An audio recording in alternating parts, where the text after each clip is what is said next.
Eh bien, bonjour et bienvenue sur notre chaîne La Horde Sauvage, podcast cinéma.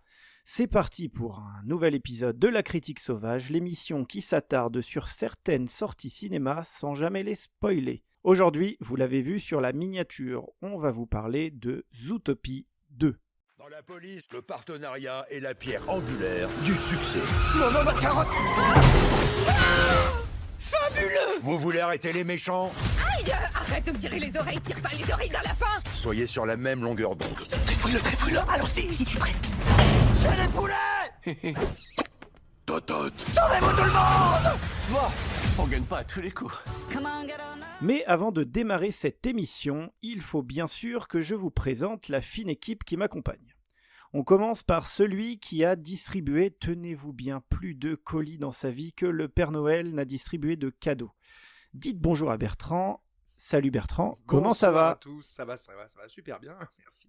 Et à ma droite, c'est l'homme qui refuse catégoriquement d'installer un sapin de Noël chez lui, quel que soit le mois de l'année, c'est David. Comment ça va aujourd'hui ? Ça va, et c'est faux.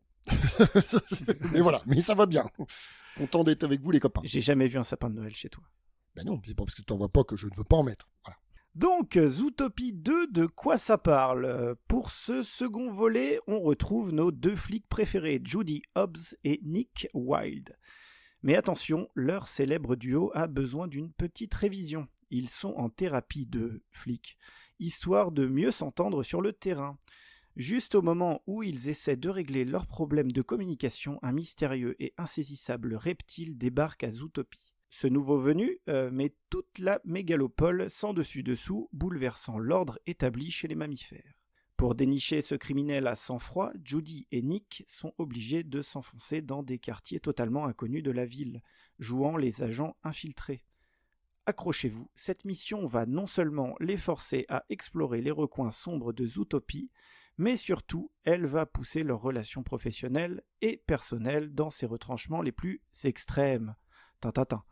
Donc, alors, qu'est-ce qu'on a pensé de ce film ? On va commencer par mon avis et puis on rebondira sur... Vas-y, et puis on... Ouais. Ok. Alors, après un premier film excellent, la pression était énorme. Mais pour moi, c'est une totale réussite. J'ai adoré Zootopie 2, je l'ai même peut-être un petit peu préféré au précédent. Je trouve qu'il approfondit extrêmement bien l'univers tout en laissant d'autres portes inexplorées. C'est ça qui est bien en fait dans l'univers de Zootopie, c'est qu'on a à peine, je pense, effleuré ce que l'univers a à nous apporter. Je sais pas si vous êtes d'accord les gars là-dessus. Oui, tout à fait. Côté casting, quel plaisir de retrouver les personnages du précédent opus. Alors quand je dis casting, je parle des personnages, parce que j'ai pas regardé les doubleurs ou quoi que ce soit. À commencer bien sûr par notre duo lapin-renard favori, Nick et Judy. Leur dynamique fonctionne toujours aussi bien et on approfondit correctement et sans fausse note leur relation, je trouve. On tombe pas trop dans le pathos. Pour le moment, ça raconte bien. En plus, on nous présente de nouveaux personnages, certains très sympathiques, d'autres beaucoup moins sympathiques. Et c'est vraiment super chouette, avec une mention toute particulière au nouveau maire de Zootopie, Brian Winedancer, le cheval acteur avec la VF de Chris Hemsworth. Ça apporte un vrai vent de fraîcheur à l'histoire, en plus des autres personnages apportés. Il y a aussi l'humour qui est toujours assez présent et plutôt réussi. Et le scénario l'est tout autant. Dans ce film, on aborde aussi une thématique qui est abordée assez régulièrement au cinéma de nos jours, le racisme ou la discrimination. Et puis c'est plutôt bien fait. Ce qui est particulièrement fort, c'est le choix de l'animal qui incarne le peuple opprimé, le serpent. Parce que c'est un animal qui est très mal aimé dans l'inconscient collectif, dont je fais partie, je l'avoue, parce que franchement, Burke, ils n'ont même pas de pattes et ils marchent sur leur ventre, c'est dégueulasse. Donc le choix de cet animal très polarisant renforce vraiment le message du film.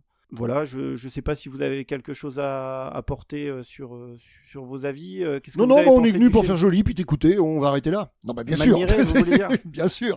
Non, non. T'as fini, ouais, Mika Oui, après, bon. j'ai 2-3 petits points, mais on va rebondir après.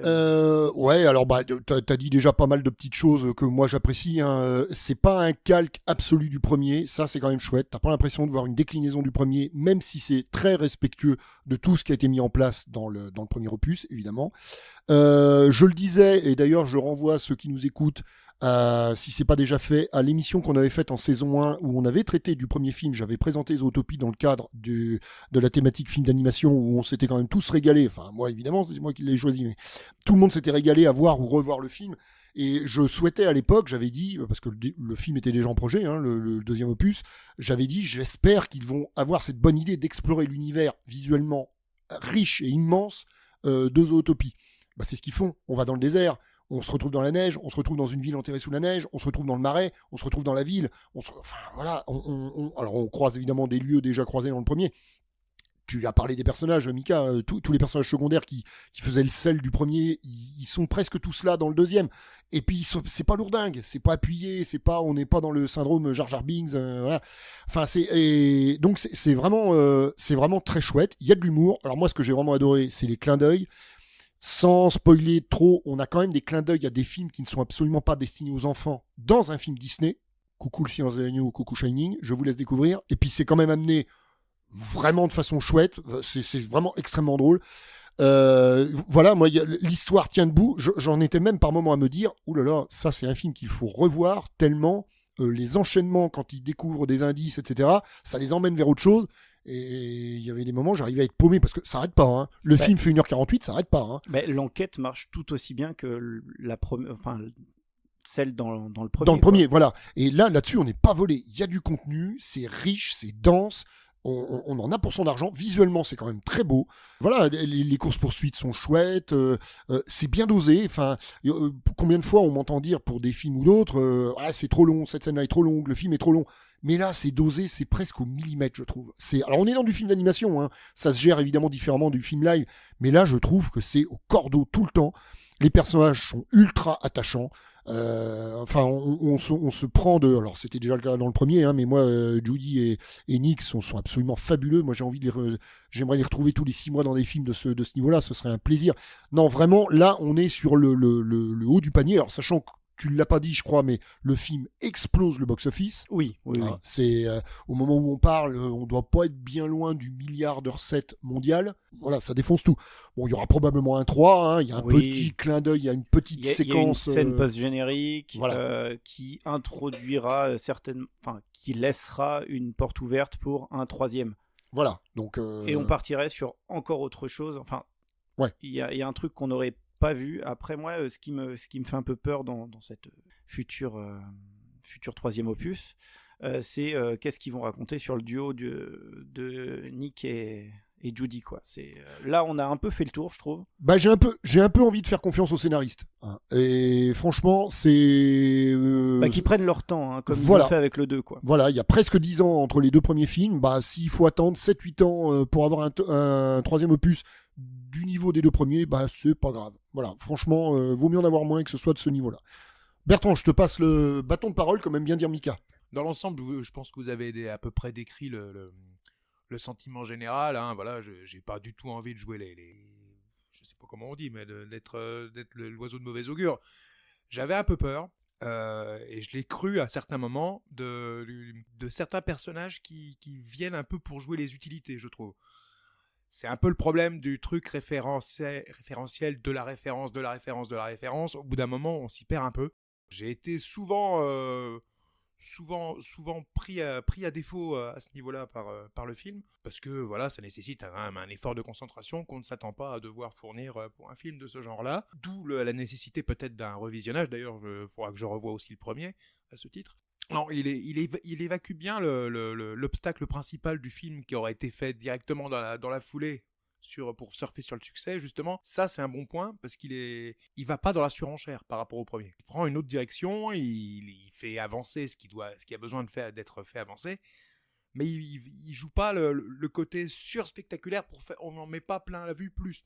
Ça reste du même niveau en fait, avec les progrès technologiques et de scénarios qui doivent l'accompagner normalement, effectivement. Sinon, voilà, j'ai passé un bon moment, je dois avouer, un peu saturé par moment comme je le disais, mais sinon. Voilà, les personnages sont bien délimités, les actions sont claires malgré tout. Il y a des scènes qui valent quand même le détour. L'arrivée dans ce bateau penché dans le marécage, dans le bayou, c'est des images qui sont quand même relativement fortes. Voilà, toute cette exploration d'un monde que aucun des personnages ne soupçonnait, c'est chouette. Voilà, c'est une exploration d'un truc qu'on s'attendait vraiment pas à trouver, parce qu'on avait la carte dans le premier. On avait, il y a ça, il y a ça, il y a ça, il y a ça, mais on n'imaginait pas ça. Là, on découvre tout autant. Voilà. En fait, on est comme Judy et Nick. En tant que spectateur, on découvre l'univers, quoi. C'est super chouette. Voilà, puis on découvre un monde qui est off, qui est caché, qui est comme ça, et par le biais d'un personnage qui pourrait s'apparenter à une espèce de youtubeur complotiste. Oui, voilà. c'est vrai. Vraiment, voilà, on explore quelque chose qui est à la fois très très actuel et finalement très très universel dans le cheminement de ces personnages. Moi, je trouve ça plutôt chouette. La musique est chouette. C'est Michael Giacchino, je crois, qui est sur le coup. Voilà, avec toujours le petit clin d'œil Shakira, la gazelle. Oui, Shakira elle joue elle-même son propre rôle, hein, comme dans le premier. Et puis non, mais c'est vrai, c'était vraiment cool. Voilà, y a pas j'ai pas grand chose d'autre à dire. C'était cool. Ok, et ben si messieurs vous avez plus rien à dire, je pense qu'on va pouvoir clôturer cette critique sauvage. Donc si vous avez apprécié cette discussion, un petit pouce en l'air ne serait pas de refus, messieurs, dames. Même combat, hein, pour un petit partage. Voilà, hein, ça mange pas de pain. Et si nos voix et notre expertise de non-professionnels du milieu vous ont plu, vous pouvez aussi aller découvrir nos autres formats qui se promènent sans laisse sur la chaîne. Et pour ne rien manquer du futur de la chaîne, abonnez-vous et activez cette petite clochette de Noël juste sous la vidéo. Sur ce, à la prochaine, bisous. Bonsoir.